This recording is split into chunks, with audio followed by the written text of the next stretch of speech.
ಬಹುಸಂಖ್ಯಾತರಿದ್ದ ಭಾರತದಲ್ಲಿ ಹಿಂದೂಗಳು ನಮಗೇನು ಸಮಸ್ಯೆ ಅನ್ನೋ ಮಾತು ಹೇಳ್ಕೊಂಡು ತಿರುಗಾಡ್ತಾ ಇದ್ವಿ.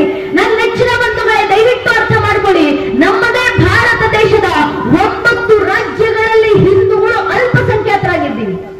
9 ರಾಜ್ಯಗಳು ನಮ್ಮದೇ ದೇಶದಲ್ಲಿ. ಮತ್ತ 9 ರಾಜ್ಯಗಳ ಅನೇಕ ರಾಜ್ಯಗಳಲ್ಲಿ ಹಿಂದೂ ಸಮಾಜ 8% ಕಡಿಮೆ ಇದೆ. 8% ಸಹ ಇಲ್ಲ.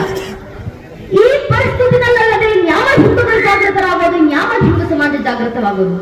ಜಾಗೃತರಾಗೋದಂದ್ರೆ ಧಾರ್ಮಿಕ ಜಾಗೃತಿ ಕಾರ್ಯಕ್ರಮ, ಜಾಗೃತಿ ಮೂಡಿಸೋಣ ಅಂದ್ರೆ ಜಾಗೃತಿಯ ಮೂಲಕ ಸಂಘಟಿತರಾಗೋದು. ನಮ್ಮ ದೌರ್ಭಾಗ್ಯ ಏನಾಗಿದೆ ಅಂದ್ರೆ ಹೇಳ್ಕೊಳ್ಳಿಕ್ಕಿದ್ದು ನಾವು ಕೋಟ್ಯಾಂತರ ಜನ ಹಿಂದೂಗಳು.